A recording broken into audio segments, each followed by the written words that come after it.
Ethan fastened the last button on his shirt and checked his reflection in the bathroom mirror. A confident man in a tailored navy blazer stared back, the faint shadow of stubble along his jawline giving him a rugged edge. Perfect. He ran a hand through his hair, smoothing it down, then splashed cold water on his face from the sink. It was going to be a long night, but a good one. After all, you do not get to celebrate things like this every day. His buddy, Ryan, had finally landed the VP promotion he'd been gunning for at Microsoft for years, and was throwing a massive party at his place in Bellevue. Ethan knew it would be a classic Ryan blowout, craft beer on tap, top-shelf liquor, and endless stories about the old days. How they scraped by on student loans at UW, dreaming of making it big in the Seattle tech scene. Now Ryan had a corner office with a view of Lake Washington, a healthy stock portfolio, and a damn good reason to celebrate. Olivia should have been here by now. She told him she was heading over early to help with the setup. Ethan did not mind. He knew how much she loved playing hostess, fussing over decorations, and creating the perfect vibe. For her, throwing a party was like an art form. That was her element. He smiled, remembering her instructions from last night. Keep it casual, have fun, no stress. She said, just do not be late. He rolled his eyes playfully, and she laughed. He pulled out his iPhone, the screen dark, no new messages. It was 8:45 p.m. She was definitely there already. Time to hit the road. Grabbing his watch from the nightstand, Ethan quickly fastened the leather strap and walked into the hallway. But as he stepped out of the bedroom, a strange feeling stopped him in his tracks. Something was off. He could not put his finger on it. Just a gut instinct. A subtle wrongness hanging in the air. He paused, frowning, and replayed their last conversation in his head. It had seemed normal at first, but now, not so much. Her voice. There was something in her tone, a rushed quality to her. I'll head over early, see you there. And the way she had not asked what time he'd be arriving, which she always did. But the real sting was the silence all day. Not a single text. She had not asked about his commute from downtown, or if he picked up a gift for Ryan from the Pike Place market like they discussed. She had not even sent one of her usual party-s already popping photos. Olivia loved to share every little detail. Ghosting like this was not her style. Ethan unlocked his phone and opened their message thread. The last one was from her, a brief on my way, sent around 5. He swiped down, debating whether to text, then talked himself out of it. It was nothing. She was at a party, busy, probably catching up with friends, laughing, making toasts. It was fine. Ethan was not the type to get worked up over nothing. He did not get jealous, he did not snoop through her phone, and he did not invent problems. But standing there in the dim hallway of their quiet house, he could not shake the feeling that the silence from his wife was deafening. He took a deep breath. No more time to overthink it. He walked out to his Ford Explorer, climbed in, and started the engine. It was already dark, the Seattle drizzle leaving a slick sheen on the asphalt under the streetlights. The air was cool and crisp with the smell of pine. Ethan pulled out onto the street and headed towards Ryan's, but his thoughts kept circling back to his wife. Something was wrong. But what? When Ethan pulled up to Ryan's house, the party was in full swing. The 2-story modern home was lit up, music pulsing so loud he could feel the bass through the closed car windows. The driveway was packed with Teslas and Autos, forcing him to park down the street. He killed the engine and sat for a moment, scanning the front of the house. He expected to see Olivia on the porch, a glass of wine in hand, chatting with friends. But she was not there. Strange. She was always the first to greet guests, the perfect co-host. He got out, locked the door, and walked towards the house.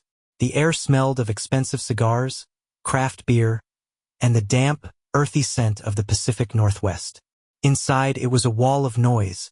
Laughter, shouting, and music assaulted him as he stepped through the door. Someone slapped him on the back. Another person yelled his name and offered him a drink. But Ethan just nodded, weaving his way through the crowd. He scanned the open-plan living room for Olivia. Nothing. He spotted Ryan at the built-in bar, holding a glass of whiskey. Ryan raised his glass in a silent cheers and grinned. Finally made it. What took you so long? Ryan yelled over the music. Ethan walked over, his jaw tight. Where's Olivia? Ryan's smile faltered. He took a sip of his drink and shrugged. She got here early, man. She has got to be around here somewhere. You have not seen her? No, Ethan replied, his voice sharp. He felt a knot tighten in his stomach. Ryan gave him a closer look, seeming to register his friend's expression. Then he got distracted by someone else and waved them over. Ethan moved on. The living room was a sea of faces. People from Ryan's team at Microsoft, old college friends, and a bunch of people he did not recognize. Women in stylish dresses, men in casual blazers, everyone laughing, drinking, having a good time. But no Olivia. He spotted a group on the leather sofa by the fireplace and recognized Chloe, Olivia's best friend. She was laughing at something one of the other girls said, but her smile wavered when she saw him approaching. Hey, he said, trying to keep his voice even. Have you seen Olivia? Chloe blinked, her brow furrowing slightly. Oh, I saw her a while ago, she said, her eyes scanning the room. She's probably around. Maybe in the kitchen? Maybe, Ethan said flatly. He knew she was not in the kitchen. He'd just passed it. He kept moving through the house, trying to hide the growing tension inside him. The second floor was mostly off limits, the bedrooms were up there, and guests usually stayed downstairs. But a nagging feeling told him that's where he needed to look. He started towards the stairs, but a voice stopped him. Ethan. It was quiet, almost a whisper, as if the person did not want to be overheard. He turned. It was Owen, one of Ryan's work friends. A guy Ethan did not know well, but had seen at a few of these parties. Owen looked uncomfortable. He was holding a bottle of beer, but he was not drinking it, just gripping the neck like he needed something to do with his hands.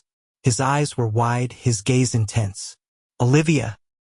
He started, then faltered, running a hand through his hair as if searching for the right words. Ethan stepped closer, his patience gone. What? Where is she?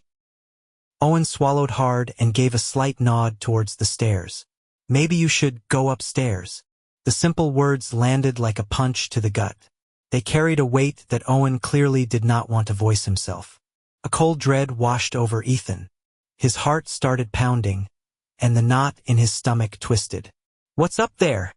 He asked, his voice low and dangerous. Owen avoided his eyes, pretending to look towards the bar. You should probably see for yourself. Ethan did not say another word. He turned and walked towards the stairs, each step feeling heavier than the last. With every footfall, the icy grip around his chest tightened. He did not need anyone to spell it out for him anymore. Whatever was waiting for him upstairs, he was not ready for it. Ethan took the stairs two at a time, the pressure in his chest building until he could barely breathe. His heart hammered against his ribs, a frantic warning to turn back. But he could not. Halfway up, he froze. A sound drifted down from the hallway above. Laughter. A woman's laughter, low, warm, and familiar. Then a man's voice, just as quiet, but intimate. Ethan stood motionless, listening as the laughter died down, replaced by a soft, whispered conversation.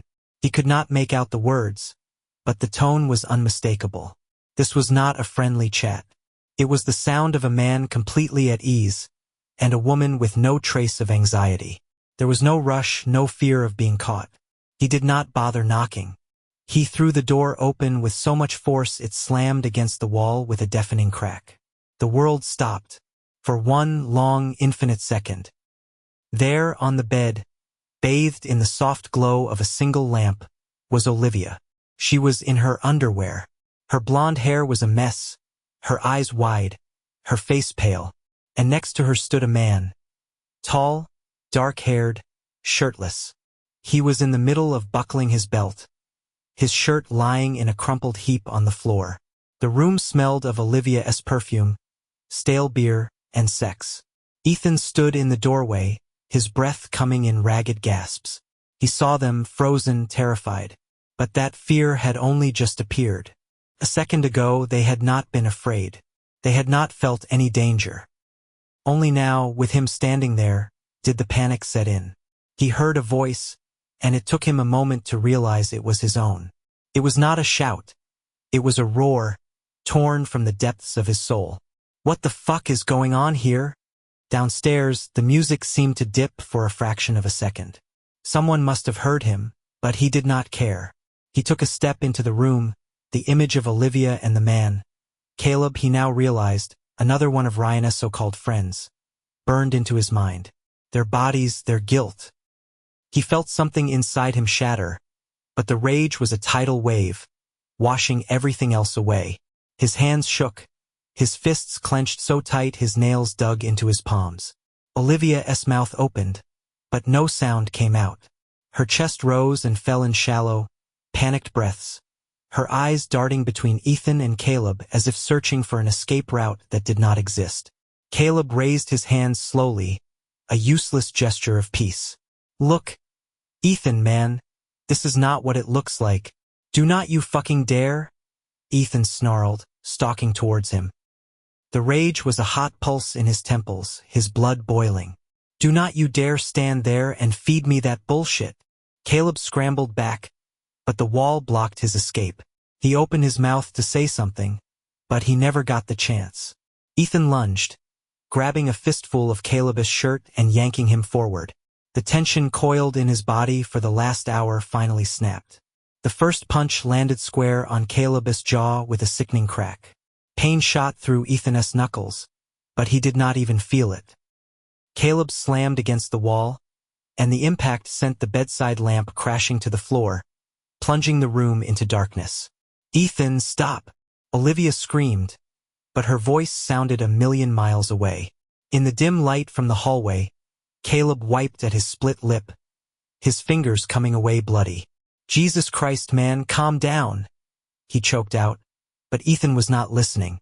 He shoved Caleb against the wall again, driving a fist into his gut. The sound was a dull, wet thud. Caleb groaned, doubling over. He tried to push Ethan off, but Ethan was a dead weight, all fury and muscle. He tackled him to the floor, driving a knee into his chest. You thought I would not find out, you piece of shit. Ethan roared, twisting the collar of Caleb's shirt until the fabric strained. You thought I'd just let this happen? Caleb coughed, gasping for air, but Ethan gave him no time to recover. Another punch, a hard right to the stomach. Caleb's body convulsed, the air forced from his lungs in a strangled sob.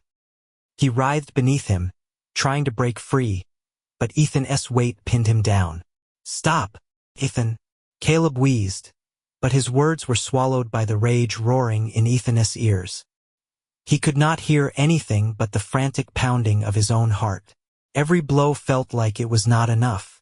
He wanted to shatter that smug look he'd seen on Caleb's face at a dozen other parties. He wanted him to feel a fraction of the pain that was tearing him apart. Ethan, stop! Olivia's voice finally cut through the red haze, sharp and piercing, but it did not loosen his grip. It was a mistake. It meant nothing. Her words were like gasoline on a fire. A mistake? A mistake is forgetting to pick up milk at Whole Foods. A mistake is taking the wrong exit on the I-5. This was not a mistake. This was a choice, made in the darkness of a bedroom, in a tangle of sheets, surrounded by clothes cast aside in a hurry. Ethan abruptly let go of Caleb, who immediately curled into a ball, coughing and gasping. He rose slowly to his feet, his breathing ragged, and turned to face his wife. She stood there, barefoot and half-dressed, her hair a wreck, her eyes shining with tears. He looked at her, and a fresh wave of rage crashed over him. Nothing? His voice shook the walls. He took a step towards her, and she flinched back. You, telling me this meant nothing? He grabbed the nearest chair and hurled it against the wall. The wood splintered with a loud crack as it crashed to the floor. Olivia cried out, pressing her hands to her mouth, her eyes wide with terror. You stood there and let him fuck you in my friend's house. And you have the nerve to tell me it was just a mistake? Olivia was openly crying now, tears streaming down her face. She took a hesitant step forward, reaching a hand out to him as if a single touch could undo everything. "Ethan, please." Her voice trembled, her lips pale. "That's not what you think. It does not mean I do not love you." "Do not you dare say that to me," he bellowed, and she shrank back. "Just shut up, Olivia. Just shut your mouth." She froze, a sob catching in her throat. Meanwhile, Caleb groaned and started to push himself up. The moment he moved, Ethan was on him again, hauling him to his feet and slamming him back against the wall. "You still here?" His voice was a low, dangerous growl. "You think you just going to walk out of here?"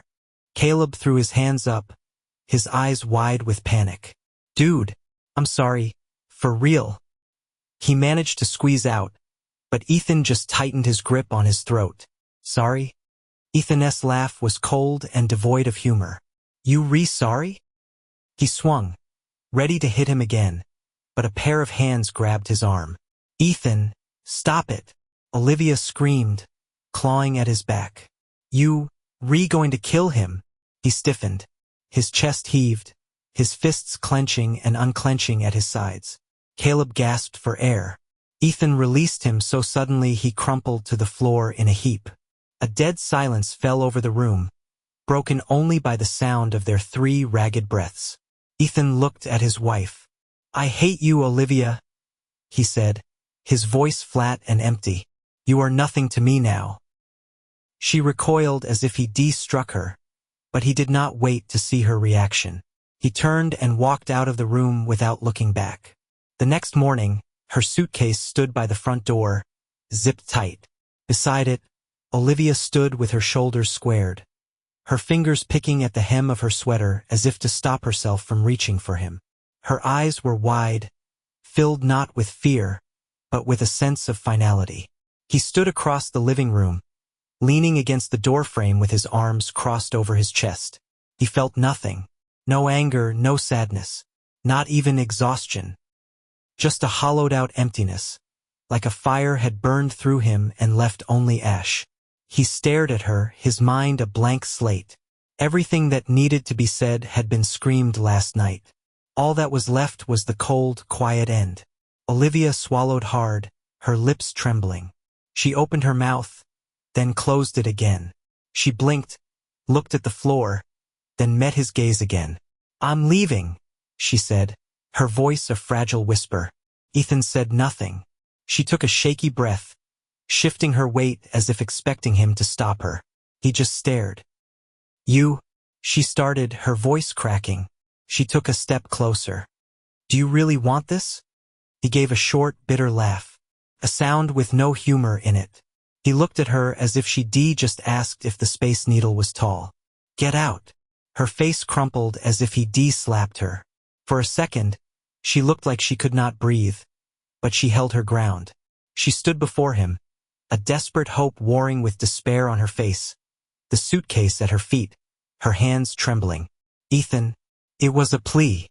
She waited for a sign, a flicker of doubt, anything to show that the man she married was still in there. But that man was gone. Ethan slowly raised his hand and slammed the door in her face. The deadbolt clicking shut was the only sound.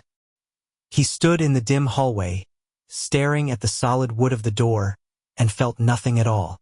Ethan woke up early. Too early for someone with nowhere to be.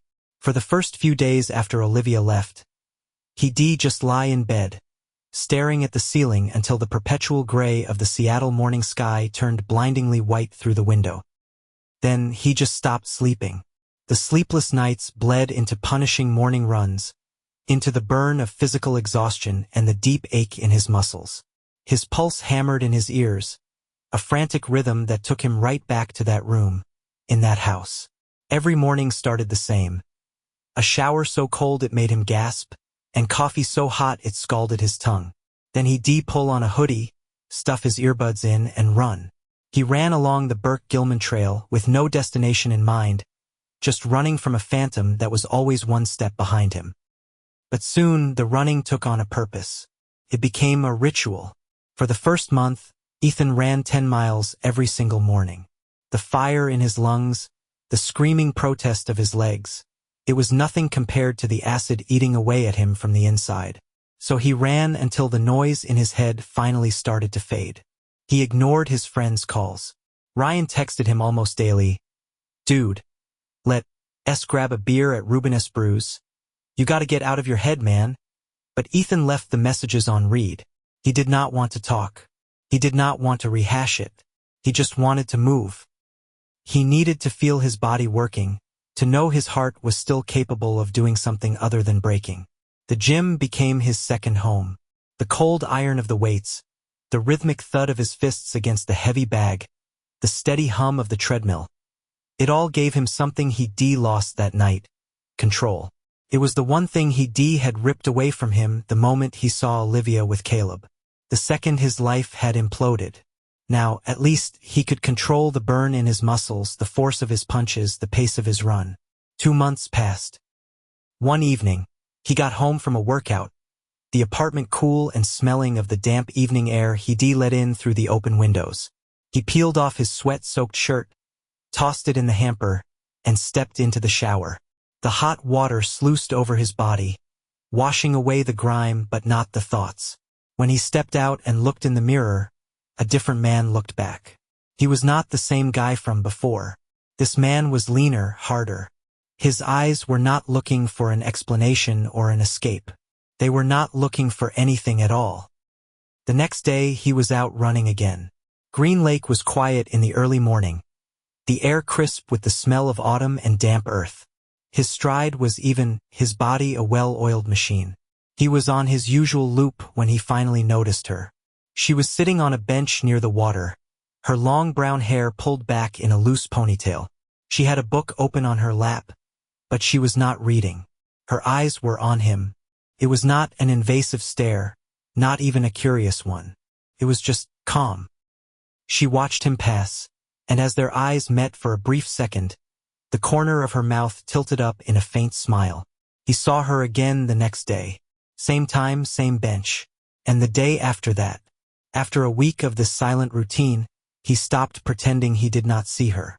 "You run like you trying to outrun a demon," she said one morning as he stopped at the drinking fountain near her bench. Her voice was light, free of judgment, with a playful edge. Ethan turned and really looked at her. There was no pity in her eyes, none of the careful, sad expressions he'd come to hate seeing on his friends' faces. "Maybe I am," he replied, leaning down to get a drink of water. She did not look away. "And, are you winning?" Ethan straightened up and looked out over the calm lake. He ran a hand over the back of his neck, wiping away the sweat. He took a deep breath. "I'm keeping pace." And for the first time in a long, long time, he felt like that was the truth. Ethan did not know what came next. He was just existing. No 5-year plans, no attempts to fix what was broken, no illusions.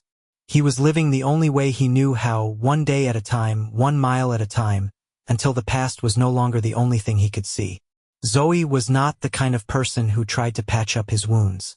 She did not ask the questions he did not want to answer, did not probe at the reasons he looked at her like he never let his guard down again. She was just there, at the park, on the bench, and eventually, in the easy conversations that slowly grew longer, warmer, and closer. 6 months had passed since the night he slammed the door on Olivia. He had not regretted it for a single second.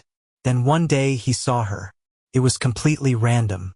He was at the QFC on Capitol Hill, and she was standing in the checkout line, head bent over her phone, tapping a nail against the screen. Her hair was up in a messy bun, and she was wearing the same North Face jacket he bought her for their anniversary 2 years ago. He could have walked over. He could have forced a confrontation, looked her in the eye, and given her the chance to say whatever it was she probably still felt she needed to say. But he did not.